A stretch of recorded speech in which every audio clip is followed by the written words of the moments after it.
Hello, welcome back. Sean here, Mountains Garage, on a beautiful Labor Day Monday morning.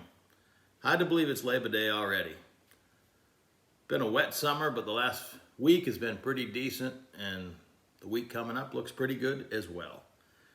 Today we're talking about the rear servo, specifically the correct pin length, how you're going to figure that out, and what happens if you don't. So I have some genuine Kentmore tools. I have a homemade tool, and in the end I'll show you how I've done it for years without any tools.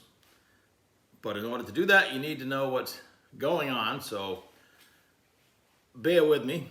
If you're already an expert, you're probably not watching this channel, but I get criticized occasionally for jumping over the basics, so it only takes a second. Let's just go over what has to happen with the rear servo and all the players involved. So we're trying to apply the rear band, which is lugged into the case right here, and the rear servo piston is pushing right here. So it wants to squeeze this together, and we're squeezing it around the reaction carrier, the smooth surface right here. What we're trying to achieve, or what we will achieve, is you have the engine's running, you have power flow coming down the input shaft. In this case, in reverse, the forward clutch internally is not applied, but power can still go around the housing through the direct clutch hub, and to achieve reverse, the direct clutch is applied and the rear servo is applied. So we have power here from the direct clutch spinning up through the forward clutch housing into the torque converter. So we have power flow coming down, if you will, the transmission. We're going to spin this shaft right here. We're going to hold the reaction carrier, and that's going to make magic happen, and the planetaries are going to rotate clockwise and counterclockwise, and we're going to get reverse. And that's how we get reverse. So, you with me so far? Good.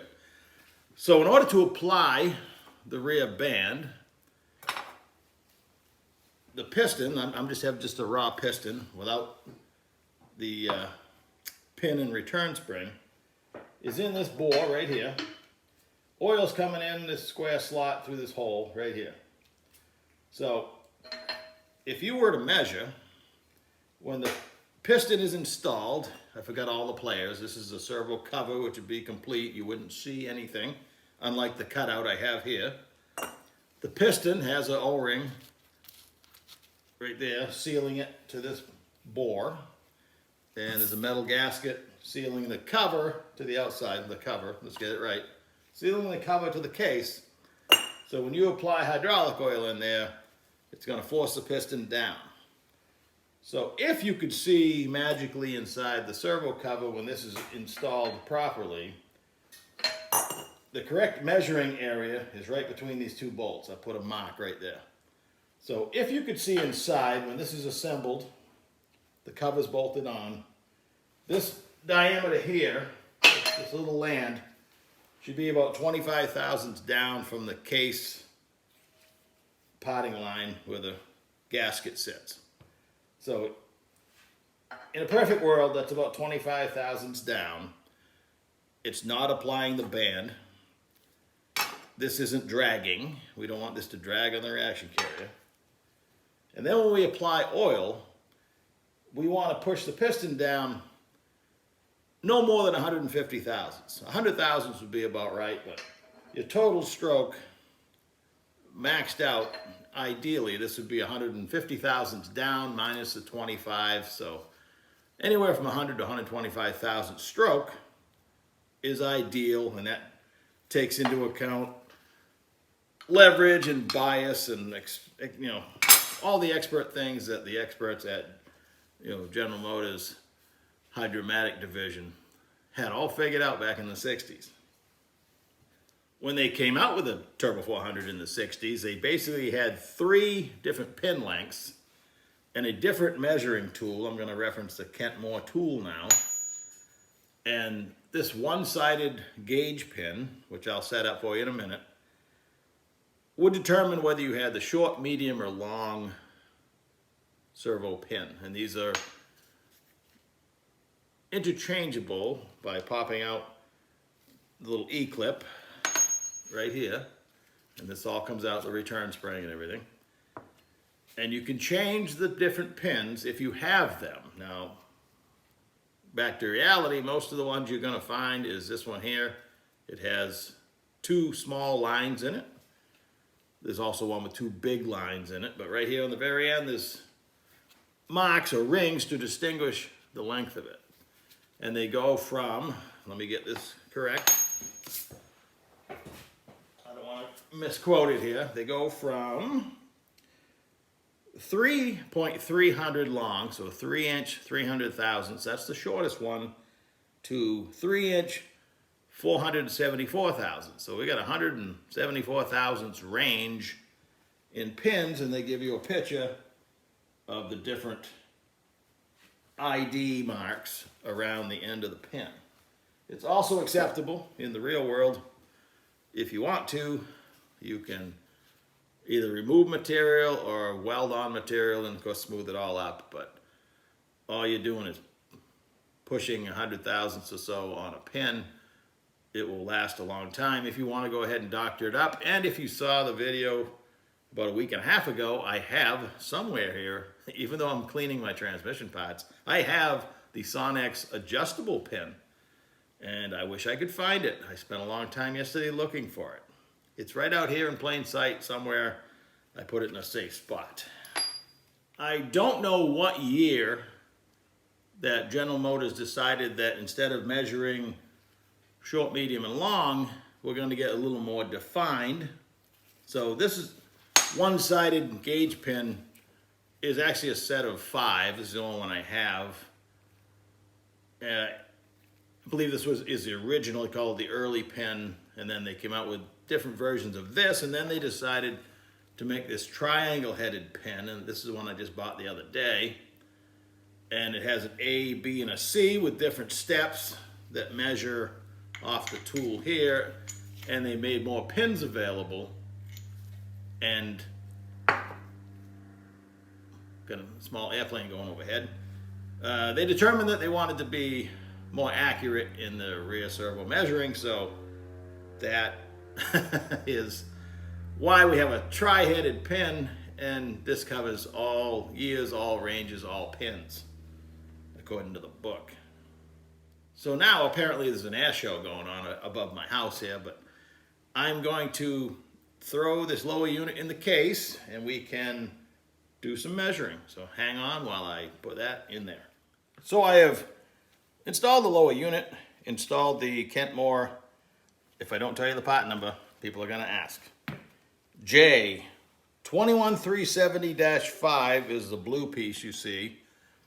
And this seems to be Turbo 400 specific. I haven't tried it on the 4L80E yet, but in the 4L80E manual, it has a different number for this piece.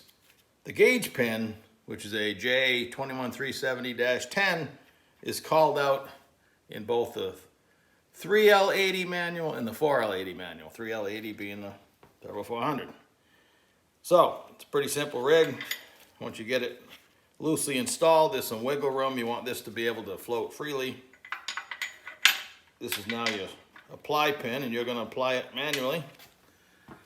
The spec is 25, don't quote me on that, maybe 15 inch-pounds. It's an exact spec, but if you use your head, you can just kind of go tight. And you can spin it around because you want the step to be flush with the blue portion.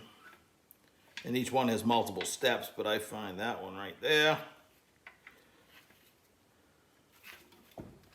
If I apply some pretty good pressure, it's pretty much flush. So now I'm going to read the gauge with side B, first step.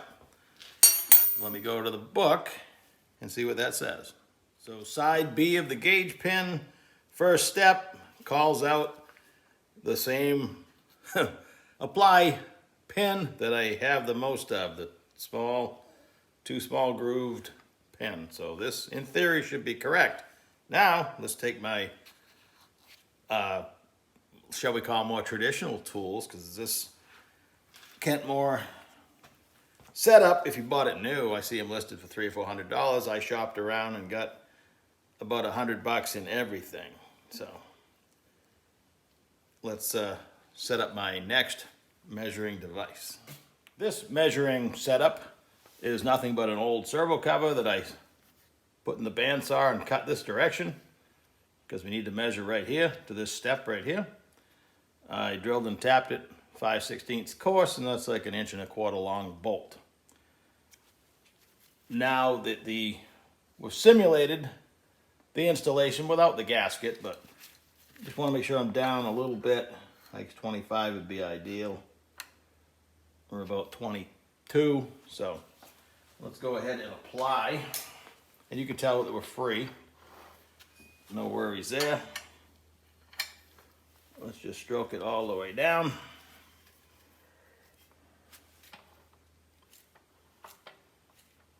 Right about there.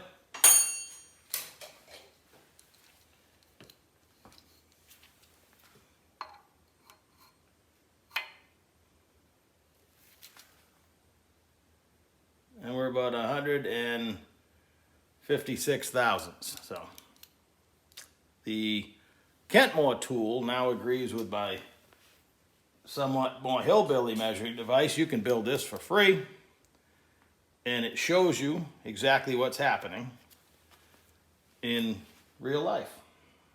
And now the way I've done it for 4 decades or more is have it assembled just like this. I like to do it, you can do it with a completely assembled transmission, but sometimes if you want to find the exact point of engagement, it's nice to be able to reach in and actually turn the shafts. But in this case, I've just set the piston in there with the return spring and everything installed.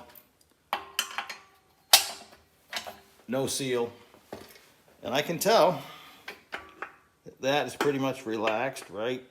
Before I start pushing it down. And I'm a little ways below the gasket surface. And I can push it down. I could measure it by holding it even, but I'm just simulating the servo cover. But this is how I've done it forever. Make sure I'm below the surface a little bit and not stroking too far down, because way back, using logic, you can see how big the bore is. And if I put an empty piston in there, I know it's 410 thousandths from here down there. So if I'm only stroking 100 and 150, I have a lot of cushion. I have a lot more apply area should the band wear and everything. I'm operating on the upper third all the time. I got a lot more to go. So you don't want to start way down here because for whatever reason you needed a longer pin to jack the piston up. But again, you get 410 thousandths-ish available stroke. You want to stay in the upper third. Anytime I reference a Kentmore J tool, they are called out in the ATSG manual, among other manuals. They're section by section, and sometimes they group them all in the back, you know, all the tools in one spot, on one page. But if I was doing it, I probably wouldn't spend the money for the Kentmore tool. It's nice. I mean, they were probably asked to make a tool to do it, and it works. Then again, so does this.